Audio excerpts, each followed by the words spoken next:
जमीन के टुकड़े के लिए देवरिया में नरसंहार। देखते ही देखते 6 जीवन लीलाएं समाप्त। कहां है योगी राज में दहाड़ने वाला बुलडोजर? आरोपियों को सबक सिखाने के लिए कब गरजेगा? पीड़ित को है इंतजार, कब इंसाफ दिलाएंगे योगी साहब?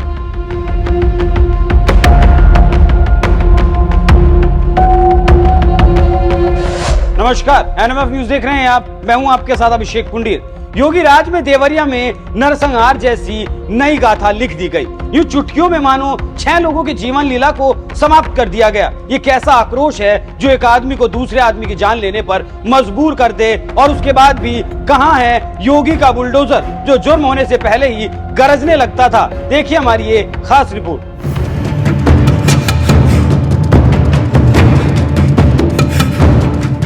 तारीख थी 2 अक्टूबर 2023, जब योगी के यूपी के देवरिया जिले से एक सनसनाती खबर ने जैसे सभी के कान सन्न कर दिए।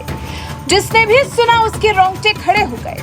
यकीन कर पाना मुश्किल था कि एक ही परिवार के 6 लोगों को मारकर बिछा दिया गया था। ये हैरान करने वाला वाकया किसी के भी गले नहीं उतर रहा है, और हर कोई इस परिवार में से जिंदा बचे एक मासूम के लिए योगी सरकार से न्याय की गुहार लगा रहा है। प्रशासन को जगा रहा है कि ये जघन्य अपराध है, इसमें सजा नहीं हुई तो फिर योगी का यूपी फिर एक बार अपराधियों के हाथों में चला जाएगा।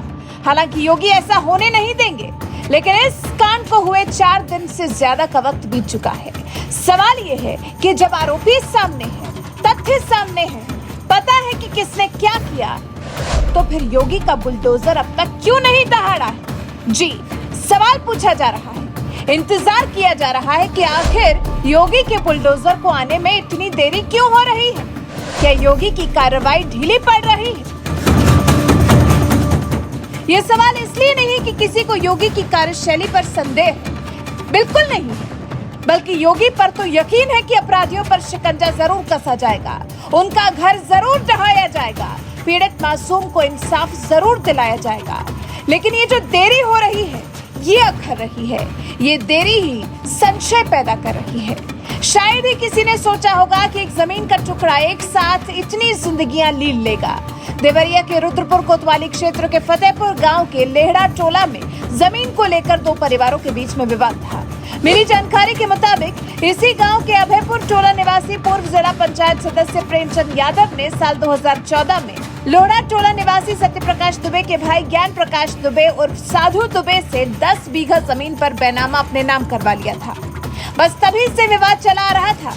दोनों परिवारों के बीच में जमीन के टुकड़े को लेकर अक्सर कलेश देखने को मिलता था।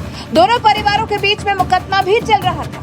इसी बीच में सोमवार को सत्यप्रकाश दुबे के दरवाजे पर प्रेमचंद यादव की हत्या हो गई, जिसके बाद प्रेमचंद यादव की हत्या के विरोध में उनके परिवार ने जो खूनी तांडव खेला, उसने सभी की रूह कपा दी। प्रेमचंद की हत्या का बदला लेने के लिए प्रेमचंद के समर्थकों और परिजनों ने लाठी डंडा और हथियार लेकर दुबे परिवार पर धावा बोल दिया। उग्र भीड़ ने ऐसा खेल खेला कि सत्यप्रकाश दुबे, उनकी पत्नी, 2 बेटियां और एक बेटे को मौत की नींद सुला दिया। इस घटना के बाद जब प्रशासन अलर्ट हुआ तो पता चला कि प्रेमचंद यादव समेत इस हत्याकांड में शामिल सभी अधिकांश आरोपियों के घर सरकारी जमीन पर अवैध कब्जा करके बनाए गए। इसके बाद राजस्व विभाग की टीम 2 दिन तक अपराधियों के घर की पैमाइश करती रही। पैमाइश पूरी हो जाने के बाद राजस्व विभाग जमीनों के कागजात खंगाल रहा है। जमीनों के कागजात का निरीक्षण करने के बाद अवैध कब्जा करने वाले लोगों को धारा 67 के तहत नोटिस भेजा जाएगा। नोटिस भेजने के बाद ही सरकारी जमीनों को अवैध कब्जे से मुक्त कराया जा सकेगा। हालांकि इस काम में थोड़ा वक्त लगने की आशंका है। जो इंतजार पीड़ित नहीं कर पा रहा है, वो योगी सरकार की कार्रवाई से संतुष्ट नजर नहीं आ रहा और अपने परिवार के इस हत्याकांड में इंसाफ की उम्मीद लगा रहा है। हालांकि आरोपियों के परिजनों के मन में डर बैठ चुका है कि उनका ये घर कभी भी गिराया जा सकता है, क्योंकि प्रशासन इस मामले को लेकर फुल एक्शन में आ चुका है। मामले को लेकर आपत्तिजनक पोस्ट करने वाले को भी गिरफ्तार किया जा रहा है।